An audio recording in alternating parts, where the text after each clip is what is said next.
and gentlemen, welcome back to the channel.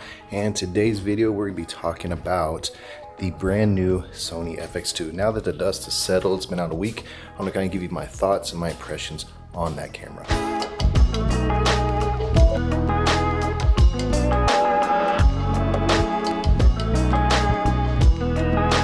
All right, ladies and gentlemen, so this camera that's come out, the FX2, has, stirred up a little bit of controversy in the camera community. I really don't understand why a camera stirs up controversy, to be honest, but this is the world we live in. So anyways, I'm gonna give, like I said earlier, my thoughts, my impressions. Now this is just going off reading the spec sheet, seeing what everyone had to say, and just kind of knowing my 2 cents on it. When I've used the Sony A7 IV, I'm shooting on the FX30, I've shot on the FX3, so I feel like I have a pretty good base to kind of have a solid opinion on this camera. Again, I can't tell you 100% of what I think, but I can get pretty damn close.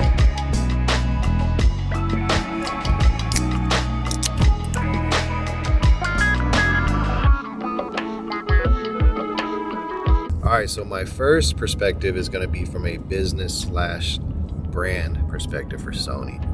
And when I'm looking at the FX2, what I'm thinking with that is I don't really see where it belongs, where it fits in.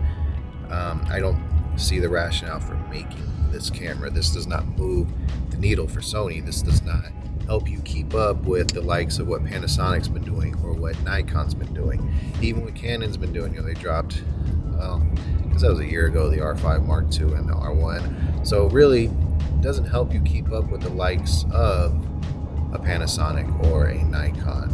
So again, I don't see what it does for you, because really all you did is you took an A7 IV sensor, you repackaged it in an FX30, FX3 body, you added an EVF, which, to be honest, I really don't like the aesthetic look of the FX2. That's just my take on it.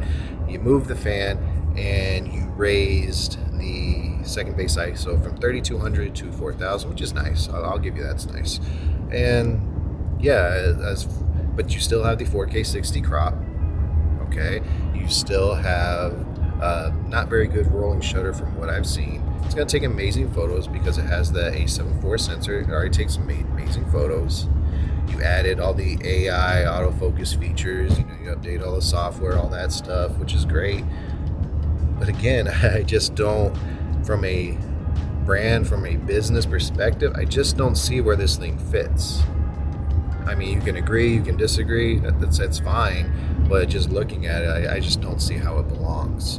And what it's really going to do, how it's going to move the needle, because it's not going to help you keep up with what Panasonic's done with its last few releases. It's not going to help you with what Nikon's done with its past few releases. So Sony's going to have to do something big with their next release, whether it's an FX3 / FX30 Mark II, what that's going to look like, or an A7 V or an A7S IV. I mean, I don't know what it is, but they're going to have to do something to keep up with what people are doing, because at the end of the day, other brands are starting to pass them up when it comes to specs and for the price, because right now Sony cameras are still pretty expensive and they're starting to get passed up as far as spec wise by other brands that are offering more bang for your buck.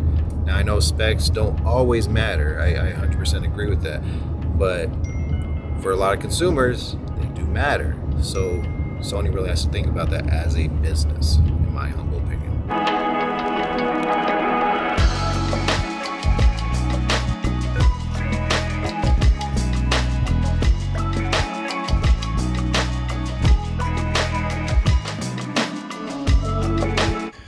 All right, just finished up with a shoot with one of our clients downtown Phoenix.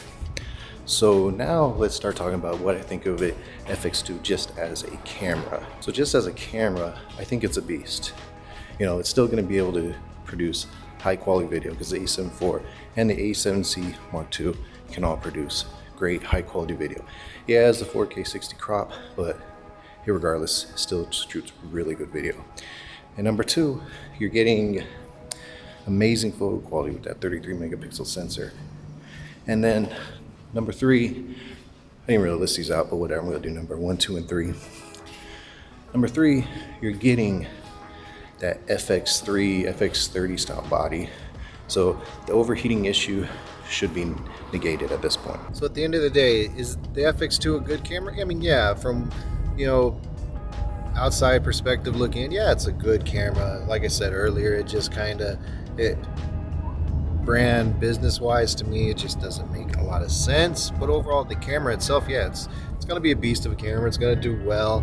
It's going to take amazing photos. It's going to take amazing video. You know, it's going to be an amazing hybrid camera. I just don't see how it fits in the cinema line, but it is what it is. Now, for me personally, would I get it for my own workflow? So what I'm going to tell you is the same thing I told my business partner, Marcus. For me, for my use case, I'm more of a video first person. So for me, myself, it doesn't make a lot of sense. I told him for him, you know, because he's more hybrid photo and video, it does make sense. It definitely makes sense for him. So, yeah, if you're more video first, again, I'm not saying you can't make it your main video camera. You definitely can, but you know, if you already have an A7 IV, I wouldn't worry about it. If you already have an A7S II, I wouldn't worry about it. If you have an FX3, I wouldn't worry about it. So it really just kind of, you know, depends where you're at. If it's something you're looking to upgrade to, from, like, you know, maybe you have a APS-C camera you want to get out of, or you have an older Sony body and you're ready to upgrade, I definitely think it's in that realm a great upgrade for somebody. So, but anyways, you know, kind of a week after the release, dust to settle. That's kind of my thoughts, my opinions. Let me know down in the comments what you guys think. All right, so I'll see you next time. Make a video. Have a good one.